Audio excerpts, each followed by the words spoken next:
Hi guys, welcome to Business and Legal Structure. My name is Precious Toju and I am your host. I'm a business recovery lawyer based in Lagos State, Nigeria. If you're joining me for the first time, welcome to my YouTube channel. Please do not forget to subscribe and click the notification button by your right hand side. Today's episode, I'm going to be talking about 5 ways on how to avoid your business from going insolvent. So first thing first, what exactly is insolvent or insolvency? It simply means inability to offset certain debts or financial obligation as the time those debts or financial obligations are due.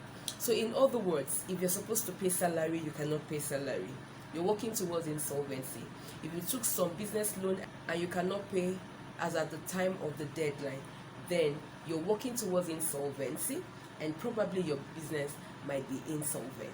I've done quite a number of videos when it comes to insolvency and bankruptcy. So you can visit my YouTube channel and just do a search on insolvency or bankruptcy and you'll have a better understanding. Back to 5 ways on how to avoid your business from going insolvent. Number 1, have a structure on ground. This cannot be overemphasized. Maybe probably that's why I'm called the structure lady. But the truth of the matter is that you just have to have a structure on ground. And I'm not just talking about a structure, I'm talking about a working structure. So your first way to avoid your business from going insolvent is to have a working structure on ground. By working structure, I mean you have a legal structure on ground, you have a management structure on ground, you have a compliance structure on ground. Your structures are workable, they're not just in the papers.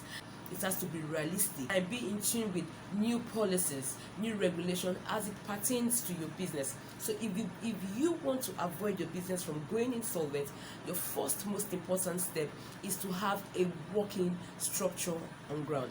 And how does this help your business from going insolvent? It's very simple.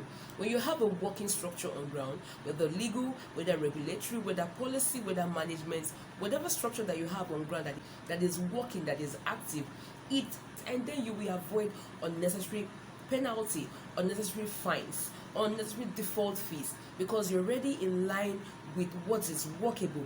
You are doing what is required of you as a business person, and then you don't have to spend the money that you readily do not have. So one way to avoid the business from going insolvent is to have a working structure on ground.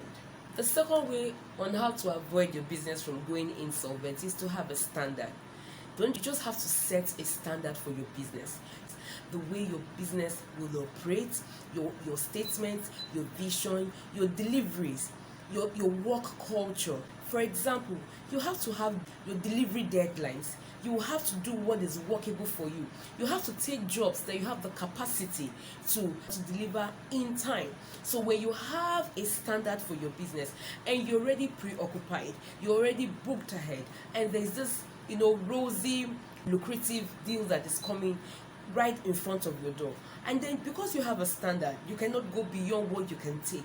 You can easily turn down that business, or you can, give them another schedule that will not inconvenience you, because by the time you take up jobs or orders that you cannot meet up, you will be struggling a particular order or to give a particular service, and in the process of struggling, a lot of things can happen, a lot of things can go wrong that will make you to pay the money that you do not readily have. So you want to avoid your business from going insolvent. Have a standard. Set workable prices for your business. Set your standard fees. Set your standard prices. Do not waver with your prices. Yes, there may be a little bit of flexibility, there will be a little bit of consideration, but you must have a minimum standard that you cannot go below, because you have put in the cost implication, the service, the delivery implication, the tax. Probably you're going to pay staff, you're going to outsource certain things, and you have done your analysis. I know you cannot go beyond this particular price. So you have to have a standard for your business, and your standard will have to do with your pricing, with your billing, with your deliveries. Send your bills promptly. You deliver the particular goods, or you have a particular service that you want to deliver, send your bills promptly. If you do not send your bills promptly to customers or clients, they will not have it at the back of the mind that we're going to pay. And then you should not accept jobs that you cannot afford to easily deliver within the time schedule because you're already preoccupied with certain others. And then let me just say something here at this juncture. By the time people come to you and you say, oh, you're already preoccupied, you're booked for the next 3 months, can we move your order to the 5th month, to the 6th month? Now there are two things that are likely to happen.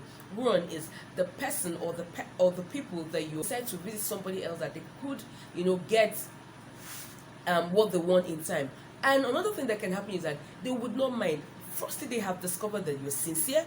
Secondly, they've discovered that you are a hot cake. You're somebody that people already are coming to for one service or for one period or the other. So they will buy the fact that this person is not just preoccupied. He or she is really busy, is giving value, and there are a lot of people that are already hovering around her for the next 3-4 months. Okay, so let me join this queue and let me really see what she's got. So what should be your concern is to set a standard, stick to it, deliver as a when you, and keep to your business promises.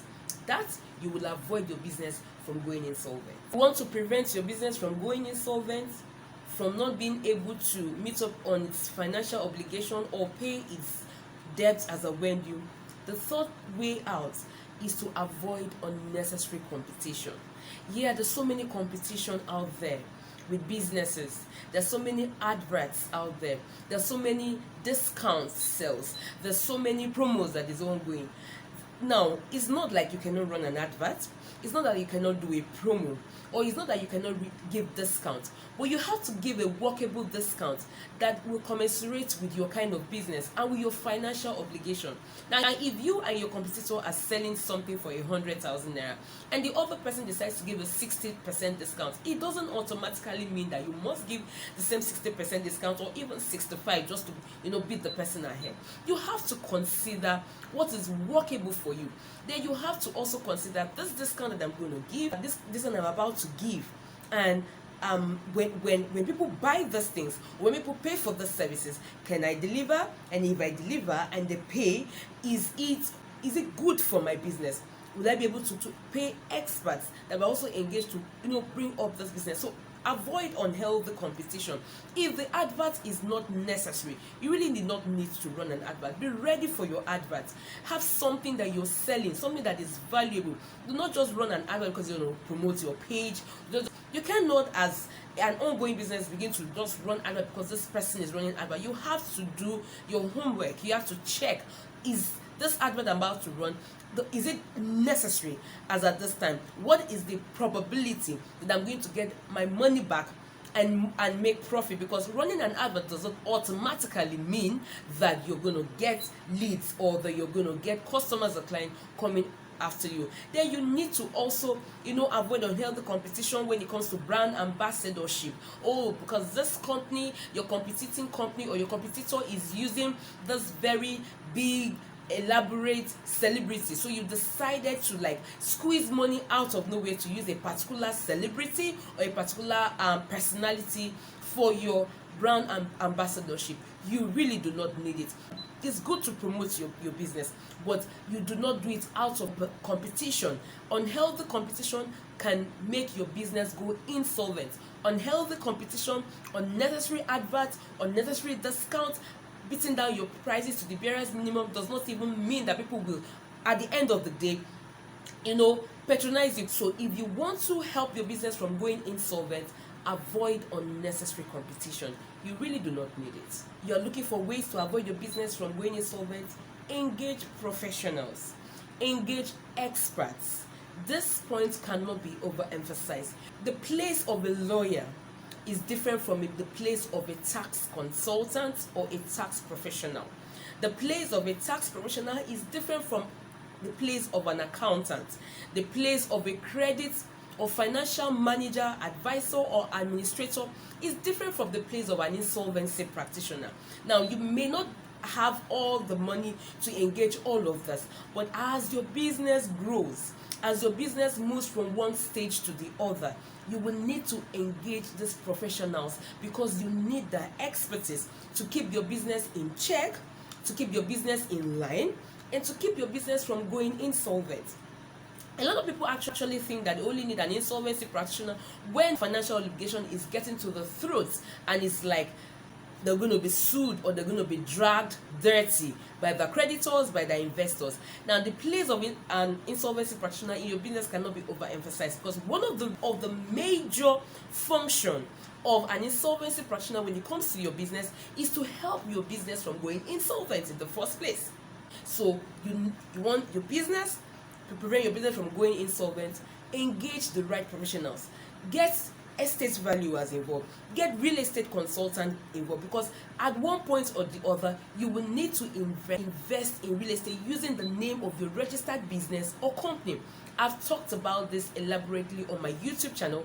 Just go to how real estate investment can help your business from going insolvent, and then watch the video.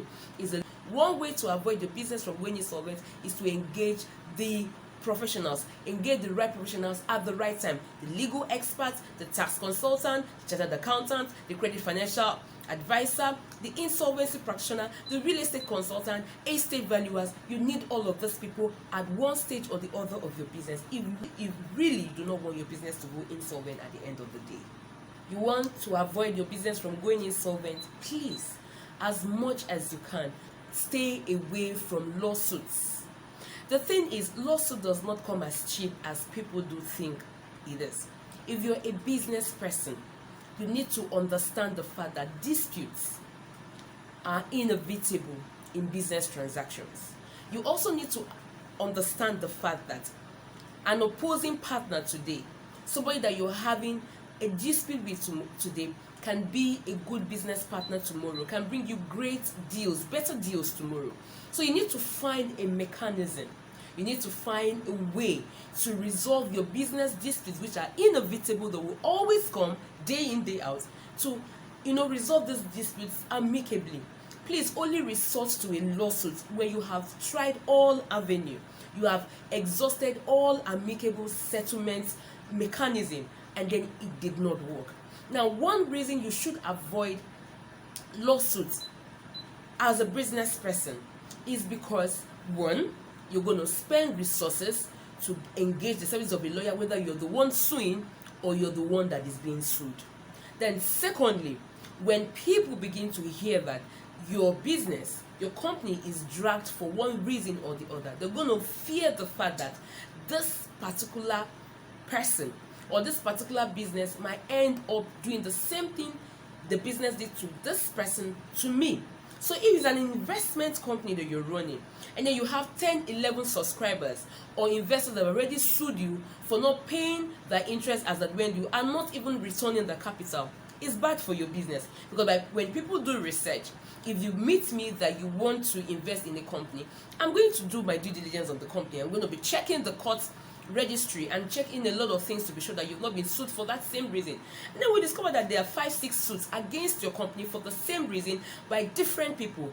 It's bad for your business. And the thing is that people are afraid to part with the money when they see that you're being dragged for a particular scandal or the other. So if you want to help your business stay clear from insolvency, avoid lawsuits. Engage a professional that can help you, resolve disputes amicably, whether it's to recover your money or whatever thing that you want to do. It's always better to try alternative dispute resolution. Always better to have also an alternative dispute expert, whether as a mediator, a negotiator, a conciliator, an arbitrator, a neutral party that can help you resolve your business disputes without having to resort to court. Another thing is the timeline that you're going to spend in court cannot be emphasized by anybody. In one lawsuit, if you want somebody who owe you and you want to get your money, and then you sue somebody for 20 million naira debt recovery. Now, the thing is, by the time that lawsuit is resolved in the next 3-4 years, the value of that 20 million in the next 4 to 5 years is not compared to if you had been able to receive that money within 6 months, within 12 months. So you want to help your business from staying insolvent, avoid lawsuits. It's time consuming. It takes a whole of your resources, then it takes a whole of your time. Rather, resort to alternative dispute resolution where you can resolve your issues amicably And then when people notice that your company has been sued over time by different customers or clients over the same issue, definitely they're going to withhold the money. So you want to help your business from staying insolvent, avoid lawsuits. Only resort to suing people or suing anybody when you have exhausted all possible alternative dispute mechanisms. 5 ways on how to avoid your business from going insolvent. 1. Have a structure on ground. Legal structure, management structure, compliance structure. Have a structure on ground. 2. Set a standard for your business. Renegotiate your repayment deadline. Recover your outstanding in time. 3. Avoid unnecessary competition when it comes to running your business. That XYZ are giving out discounts, they're doing promo, they're reducing their price ridiculously, does not automatically mean that you should. That company ABC is running a big volume advert does not mean that you should. That your competitor is engaging one celebrity or renowned person as a brand ambassador does not mean you should when you cannot readily afford it. 4. Get professionals and experts involved in the running and growing of your business. You need a legal expert, you need tax professionals, you need chartered accountants, you need credit and financial advisors, administrators, you need insolvency practitioners, you need estate valuers, you need real estate consultants. These people are needed to help you put your business in track so that you can avoid going insolvent. And the last but not the least, avoid lawsuits as much as you can. Business disputes are inevitable. As a business person, you're going to face one dispute or the other. That does not automatically mean that you should sue or you should allow yourself to be dragged to court automatically. Try as much as possible to settle your business disputes in the most amicable way. Only resort to a lawsuit when you have tried all alternative dispute resolution mechanism and then it didn't work, and then the law courts should be your last resort. Now, if you have not registered for the business and legal structure group coaching, this is the time for you to register, because you're going to learn a lot of things: how to start and grow your business, how to run your business within the confines of the law, how to, position your business in a way that it avoid present and future liabilities. And in addition, you're going to be getting simple legal template that you're going to use. Going to be networking, you're going to have question and answer section, and above all, we're going to be treating your challenges, your 2 major challenges in your business. We're going to dissectify it. So to learn more, click on the link beneath this video and sign up to reserve your slot for the next batch of business and legal structure group coaching. That's all I'll be taking on this episode. I will see you on the next episode. As for me, for now, it's goodbye.